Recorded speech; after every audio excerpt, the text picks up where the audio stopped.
The following program presents principles designed to promote good health and is not intended to take the place of personalized professional care. The opinions and ideas expressed are those of the speaker. Viewers are encouraged to draw their own conclusions about the information presented.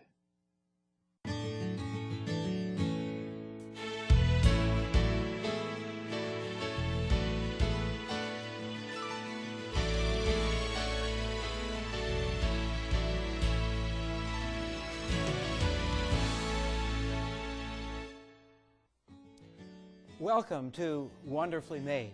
My name is Dr. George Guthrie, Medical Director of the Lifestyle Center of America. Have you ever been told by your doctor that you should avoid sun exposure?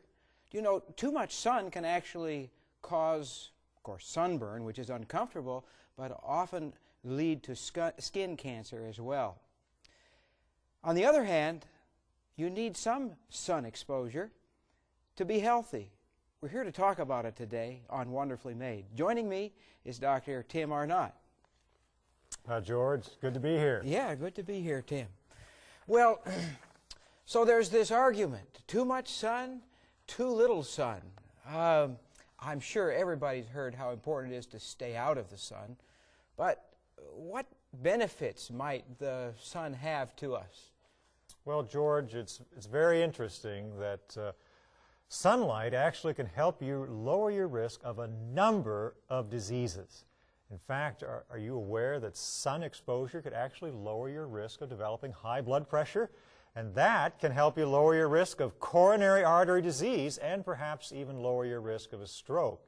Now, when it comes to your bones, you could actually lower your risk of osteoporosis and an adult form of rickets, something similar to rickets, that's called osteomalacia. And did you also know that you could perhaps lower your risk, your child's risk of type 1 diabetes by helping them to get adequate sun exposure? Oh, these are some rather amazing claims you're making here, Doc. It seems to me folks should understand what the active element is that we're talking about here. Vitamin D. Absolutely. Vitamin D is the important element. You may not, you may have thought that when you eat that bean and that whole grain, that the calcium and the magnesium and the phosphorus in those foods just automatically goes into your bloodstream after the digestive process. But the reality is that the Creator has designed us so that in order to get the maximum amount of calcium, magnesium, and phosphorus from the food in the intestine into the bloodstream, you need the help of an important vitamin. That vitamin is vitamin D. Now, George, tell us, how is it that vitamin D is actually made? Well, it's actually misnamed. It's not really a vitamin at all. It's a hormone. We didn't understand that as we discovered it. We came to it through this disease process we know as rickets. And nobody knew what caused the disease process as they began to experiment and try to find out. One doctor discovered they could take kids with rickets and put them in front of an arc. And that arc would take care of their rickets. And then you're talking about an arc lamp, is that correct? Yes, an arc lamp, a strong electrical arc. And then they discovered that you could actually put the kids on the roof of the hospital and their rickets would go away. I mean, that was kind of interesting. From that came the discovery of this substance, actually, which we call a vitamin, but which is actually a hormone. And what happens is this.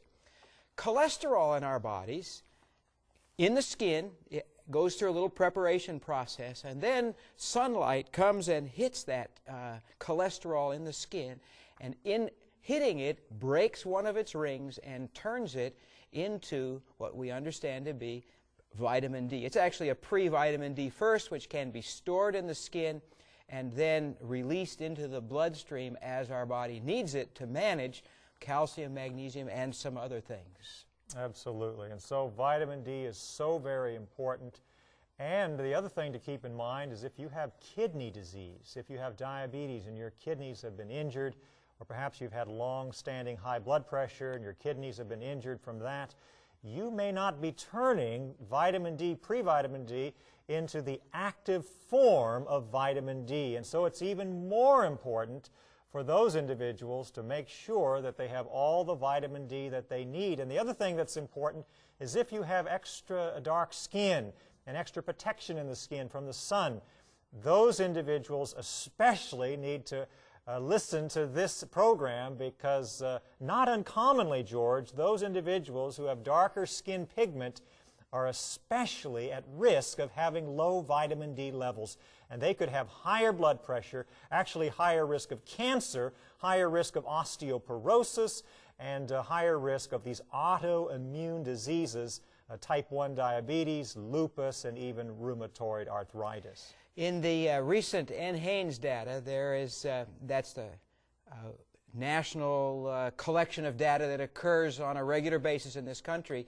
When they looked at vitamin D, there were estimates of 40 to 60% of African Americans actually deficient in vitamin D.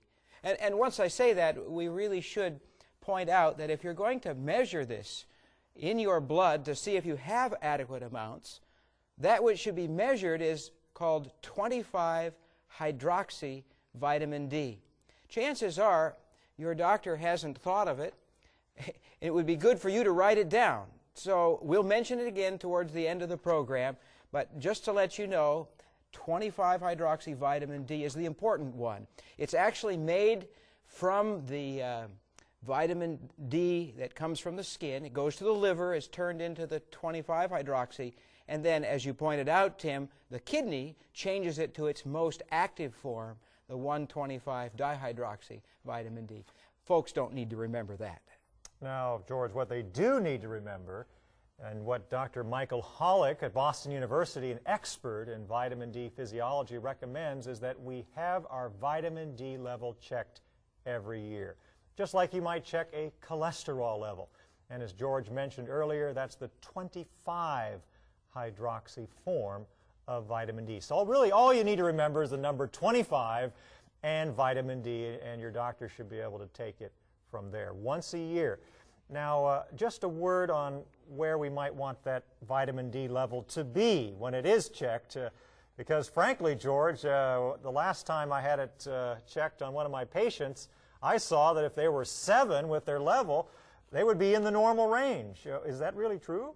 Well, the normal range is generally defined in a population. They'll measure a population, measure 2 standard deviations in either way, and then say that's the normal from the bottom end to the top end. But we know for vitamin D that in order to get optimal positive benefits from the vitamin D, it really should be greater than 30 to turn down or turn off the parathyroid hormone, and probably closer to 40 in order to give optimal protection against cancer. Maybe we should talk a little bit about that. Yes, actually, very interesting studies coming out showing that vitamin D has an effect on the cells of your body. It actually slows down the rate of cell division, and vitamin D actually encourages the cells of your body to go on to full maturation. In other words, to become a completely, fully mature cell. And of course, cancer is a cell that is dividing too rapidly, cell division out of control, and it leads to cells that are not fully mature. So vitamin D is a powerful tool to help lower the risk of cancer. Now, what cancers are we actually talking about? Well, I think of Dr. Garland's study that looked at several thousand people, got their vitamin D levels, and then watched them over several years' time to see who would actually get the colon cancer or cancers. They found an 80% reduction in colon cancer in those that started out with the highest levels of vitamin D. That's significant. 80% lower risk of the #1 cancer of men and women who are not smoking. Now that's something that you can walk outside for, and frankly, you don't have to walk outside for very long in order to get all of the vitamin D that you need. What is the recommendation for skin exposure in order to get at least a minimum amount of vitamin D? Well, you know, there's a little science behind deciding this, and my understanding is that it's done with healthy medical students, whatever that means. They put them out in the sun to turn them just pink, not to burn, but just pink all over. And if they turn just pink, they make somewhere between 10 to 20,000 international units, just with that slight reddening of the skin. Doing calculations from that, down to the recommended daily intake of either 400 international units a day for younger adults, and for those over 70, 600 international units, we find that about 7 minutes a day, well, technically 3 days a week, but better 7 minutes a day with just the head and neck and the wrist and hands exposed will actually make adequate amounts of vitamin D for people. All right, and so you'll want to spend a few minutes. I believe Dr. Michael Hollick recommends a little bit more, probably 15 minutes, but it depends, frankly, on where you live. If you live in Miami, 7 minutes probably is perfect. In fact, it may be a little too much, depending on what kind of skin that you have. So anywhere from 7 to 15 minutes, 3 days a week on your face, hands, and arms. Not much exposure, and it'll get you the vitamin D that you need. But just remember that if you live north of Oklahoma City, Oklahoma, during the winter, you probably won't make any vitamin D. And so that's why it's important that you store up a little extra during the summer months to compensate for what you won't be making during the winter months. And what is our recommendation on taking a supplement? Are we recommending the 200, the 400, and the 600? Well, how we get vitamin D orally is really another interesting topic. In order to take care of rickets in this country, the federal government decided to put vitamin D within milk. A lot of us think of milk as a source of vitamin D, but the truth is it's not absorbed that well, and some studies that actually looked at milk off the shelf found that the vitamin D they said was in there wasn't in there to begin with. Now, I'm sure industry has done some things to correct that since that became known. But vitamin D taken orally is not all that well absorbed. And so it would make sense for those people who are at risk, for example, those people who are living in the north in the wintertime, those people who are unable to get out in the sun at all, to take a supplement. And while the international unit recommendation is about 400 to 600, if you're going to take it orally, probably need 1,000 international units to maintain a level. And we know that it's safe to take up to 2,000 international units a day of the vitamin D without any toxicity or problems. So certainly if you are not spending much time outside, maybe you have a night job and you sleep during the day, or maybe you are African American and have extra protection in your skin against the sun, and certainly those individuals who are at higher risk, and we're going to talk about that in a few minutes, those who are at higher risk of vitamin D deficiency, these individuals would probably want to take 1,000 international units of vitamin D. And as George mentioned, the American Institute of Medicine says that that is a safe level once you hit 1 year of age all the way through adulthood, and you can take up to 2,000 international units a day. Now, as we mentioned earlier, George, there's actually some evidence that vitamin D could actually help lower your risk of autoimmune diseases. Tell us a little bit more about this. I don't think we understand for sure the mechanism. It probably, at least in my mind, has something to do with that anti-cancer effect, where it helps the cells to differentiate and do what they're supposed to. One of the isomers of the vitamin D actually goes into the nucleus and helps to balance things out. Autoimmune diseases are a whole host of diseases which the immune system gets confused and starts to fight our cells. For example, people with rheumatoid arthritis have the immune system turning and actually fighting the joints. Sometimes it attacks the skin, sometimes a variety of different areas. And it seems that adding vitamin D may actually help to control that reaction, especially if it's caught early in the disease. And so we see that vitamin D will actually help your immune system, your white blood cells, if you will, to better determine whether what they're dealing with inside you is self or non-self, friend or enemy. And you certainly don't want your immune system fighting yourself, because this can be devastating. And that's what happens in type 1 diabetes. Now, Dr. Hipponen at the Institute for Child Health in London conducted some very interesting studies on Finnish children. You may not know that Finland, in this country where they have very little sunlight during the winter months, in fact, they don't have any during parts of that time, that season, and they're not getting as much of the direct rays of the sun being that far north. So these individuals have a significant increased risk of vitamin D deficiency, and they have the number one, their children that is, have the number one risk of type 1 diabetes in the world.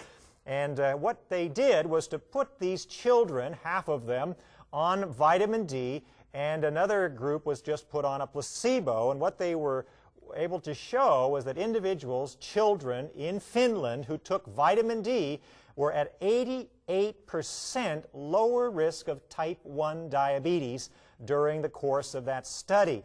Then what they did was to take individuals, children in Finland, and put them on the recommended daily allowance for vitamin D by the Finnish government, 2,000 international units a day, which we mentioned earlier as the upper limit of safe intake in this country by our government. And what they showed was that children taking 2,000 international units of vitamin D a day were at 78% lower risk of type 1 diabetes compared to children who were taking less than 2,000 international units of vitamin D. And so for those individuals whose children are not getting the sun exposure that you might want them to get, or for one reason or another, you would probably want to make sure that they're getting at least 1,000 international units a day. And if they're severely limited in sun exposure, you may want to boost that even as much as 2,000 international units a day. And so remember, vitamin D, sunlight actually helps your body to not be so interested in harming you, your own tissue. Well, now this is kind of interesting, Tim. I understand how the folks in Finland, the kids in Finland, don't get enough sunlight, especially in the winter. It's my understanding that there's an increase in vitamin D deficiency-related diseases in this country as well. Do you think that might have something to do with how much time kids spend in front of a TV or a video monitor? Absolutely. That's what I was alluding to. Children are spending more and more time inside. Now, recently we've been hearing about this as an epidemic of childhood obesity and type 2 diabetes in children, largely related to their non-use of the large muscle groups because they're spending more time indoors in front of the screen. And not realizing it, they're not only gaining weight and developing insulin resistance and diabetes, but they're being deprived of an important nutrient, if you will, vitamin D, which is so important for strong bones, for a healthy immune system that knows the difference between self and non-self, and so many other benefits, keeping blood pressure low. So it's so important to step out just for 7 minutes, 3 times a week. We would recommend that you would spend probably 7 to 15 minutes most days of the week, because vitamin D is so important. But of course, we want to emphasize you don't want to burn your skin. Right. In fact, you don't even want to turn your skin pink. And Dr. Michael Hollick would actually tell you that you only need to spend 1/4 of the time outside that it would take to burn the skin to get all the vitamin D you need. So if you burn the skin in 15 minutes, then 4 minutes is all that you need to spend out there to get all the vitamin D that you need. Tim, we've mentioned type 1 diabetes probably not being caused by vitamin D deficiency, but vitamin D deficiency allowing it to come because the immune system is not as balanced. There are also some connections with type 2 diabetes and apparently insulin resistance and whatnot. Tell us about that. Oh, this is exciting. In fact, you know, if you have some free time, rather than spending it in front of a screen, you may want to spend some time reading about your own body's physiology. You know, we're told that our children should understand how their body works. And I was fascinated to read that the body actually needs calcium in order to release the little packets of insulin from the beta cell of the islets of the pancreas, so that you can put that insulin out into the bloodstream so it can go out and help your blood sugar and the fats in the blood to be taken up.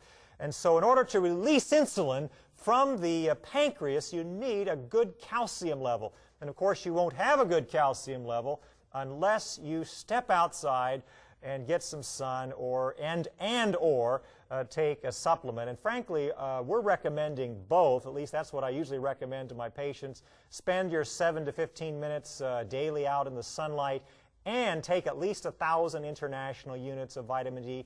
Don't take any more than 2,000 international units. And remember, you've got vitamin D in some of the foods that you're taking in, perhaps, and also in that multivitamin. So take that into consideration when you're calculating the 2,000 total for the day. It's also true that not only is the beta cell function improved, but also insulin sensitivity. There's some recent studies pointing to that is improving. Diabetics actually need less insulin to get the same response. So there's good news for both type 1 and type 2 diabetics in the vitamin D realm.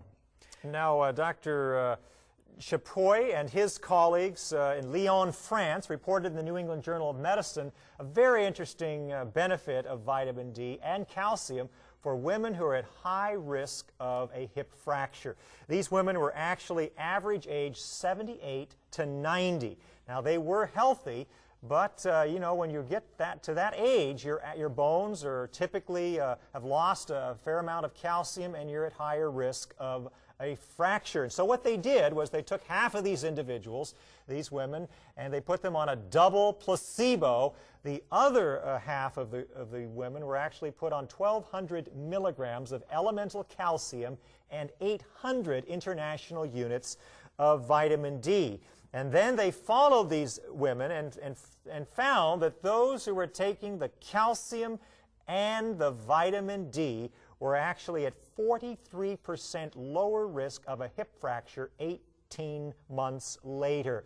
And the bone mineral density, that means the calcium part of the bone, actually increased by 3% in those women on the two supplements, versus a 5% decrease in bone mineral density in those who were on the double placebo after 18 months. And so just paying attention to some simple things like calcium and vitamin D can prevent something very potentially serious as a hip fracture.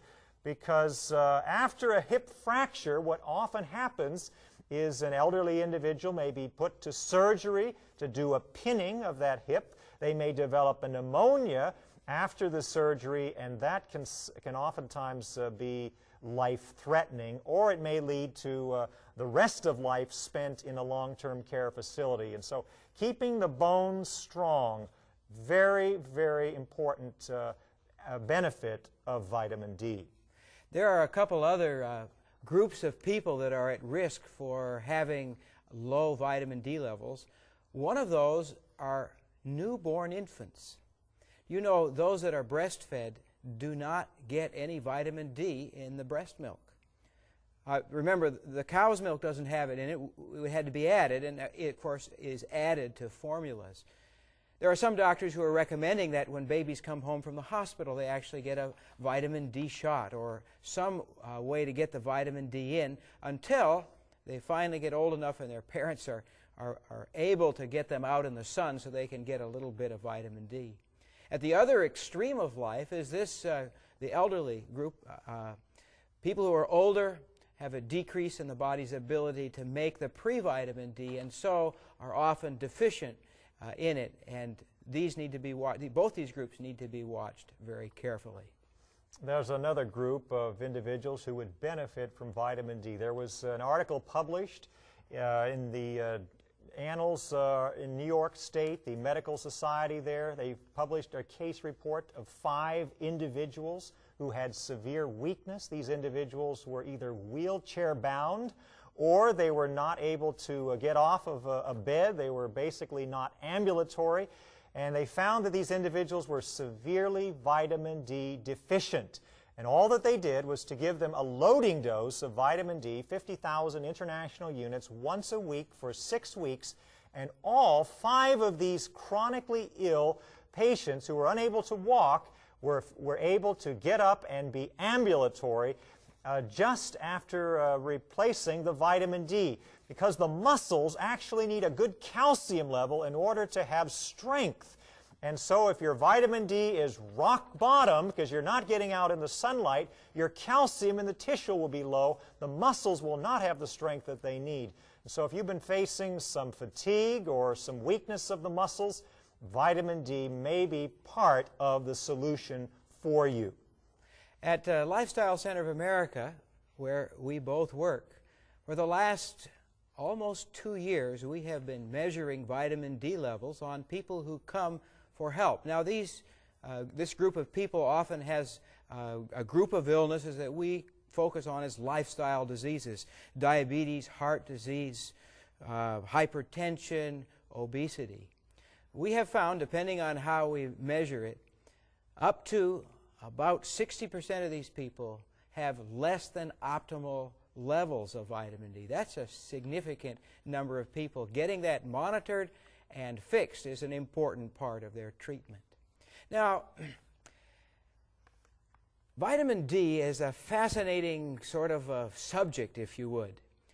It's neat how the Creator has put us together.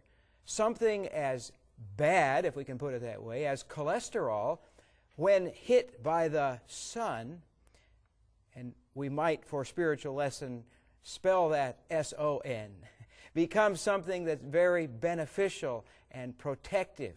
It brings life to us, protection against death and cancer, and as well energy and good physiologic function. Isn't it amazing? Tim, in our last little bit, let's review what the levels should be. Give people a chance to write that 25-hydroxyvitamin D level down again. Yes, so the vitamin D level that you would like to have is about at least 30 to 60, and frankly 40 to 60 would probably be even better, and that's again the number 25 hydroxy vitamin D. And just a final word, those with fibromyalgia may also find significant benefit from getting their vitamin D level up, because muscles that don't have enough calcium can tighten and actually be very constricting and painful. So we would recommend that you get all of the benefits of sunlight that the Creator has chosen, and find out once again how you are wonderfully made.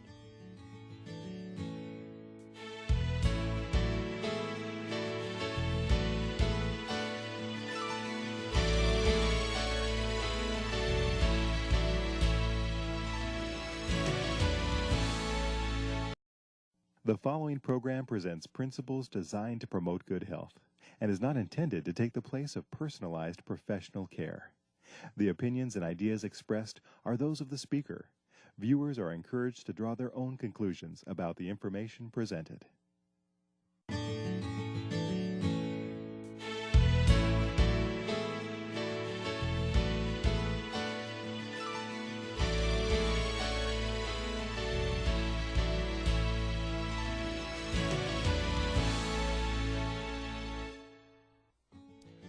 Welcome to Wonderfully Made. My name is Dr. George Guthrie, Medical Director of the Lifestyle Center of America. Have you ever been told by your doctor that you should avoid sun exposure?